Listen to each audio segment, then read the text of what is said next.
bersama-sama memperbaiki birokrasi, meningkatkan investasi, berkontribusi menggerakkan roda ekonomi. Inilah yang sedang kami lakukan.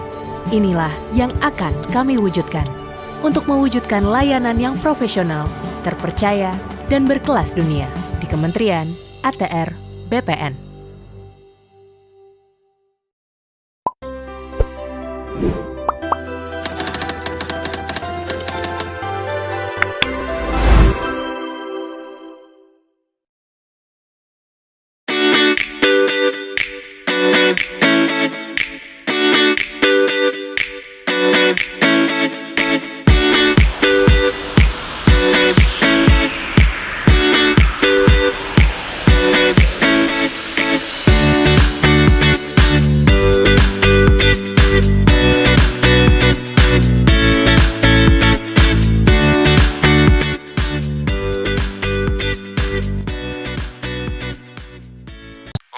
Standby, kamera ready, sound ready, 3, 2, 1, action. Assalamualaikum warahmatullahi wabarakatuh. Waalaikumsalam warahmatullahi wabarakatuh. Halo Sobat Latsar CPNS 2025.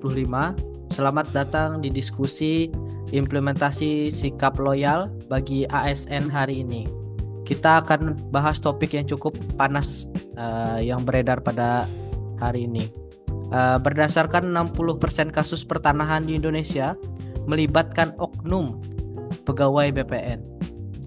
Yang sudah pasti hal ini tidak mencerminkan dari sikap loyal yang merusak nama baik institusi kita, yaitu Kementerian ATR BPN.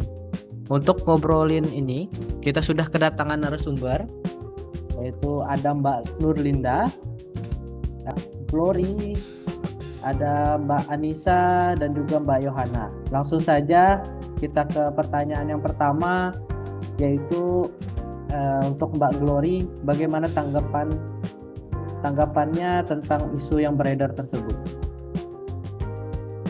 Silahkan Mbak Glory.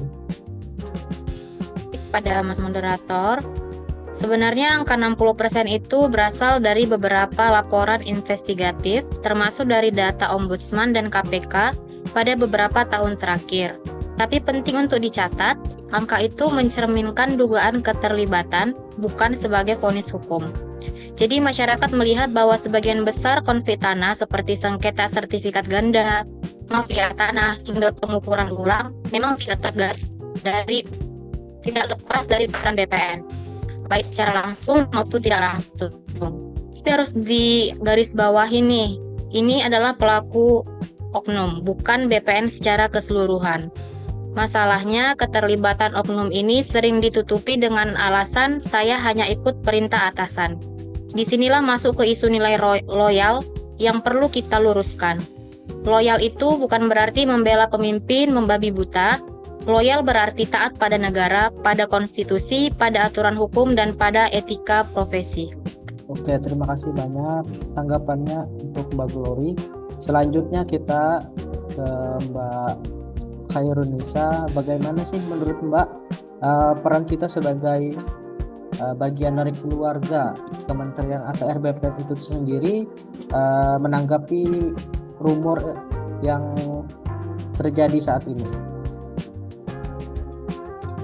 Baik, sebagai bagian dari keluarga Kementerian ATR BPN, kita harus ikut menjaga nama baik instansi sebagai bagian dari panduan perilaku loyal, yaitu menjaga nama baik sesama ASN, instansi, dan negara sebagai bentuk kesetiaan dan tanggung jawab profesional.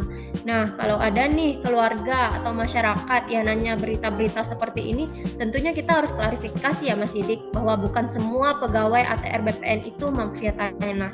Hanya ada beberapa terdapat oknum saja yang juga sudah berusaha diberantas oleh Pak Menteri Nusron Wahid, yang dari berita ini pihak beliau juga sudah menggandeng sejumlah pihak terkait dalam upaya pemberantasan mafia tanah tersebut. Jadi begitu Mas Sidik.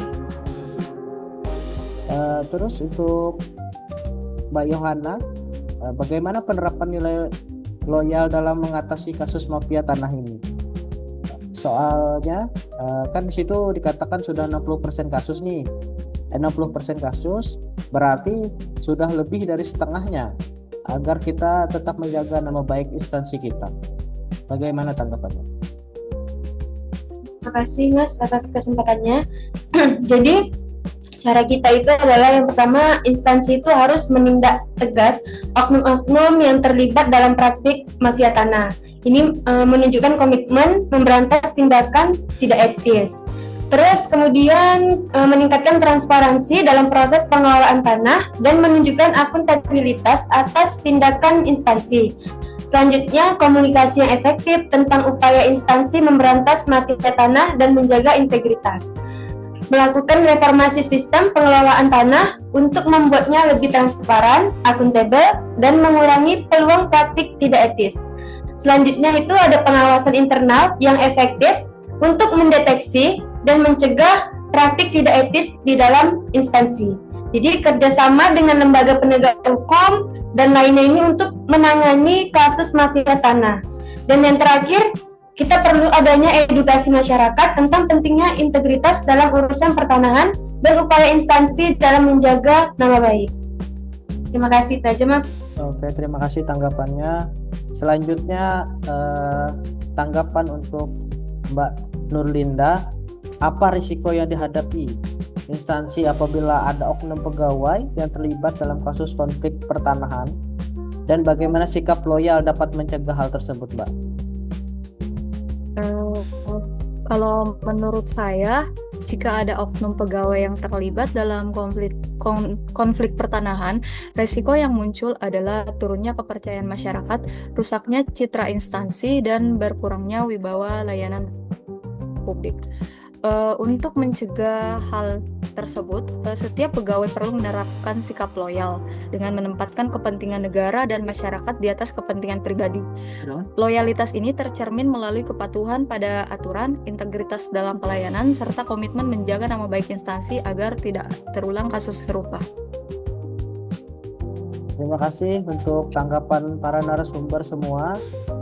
Jadi teman-teman, dari diskusi ini kita bisa belajar bahwa angka 60% bukan hanya statistik, tapi panggilan untuk introspeksi. Nilai loyal bukan soal ikut-ikutan pemerintah, tapi berdiri teguh pada hukum dan integritas untuk dapat menjaga citra dan nama baik kementerian kita.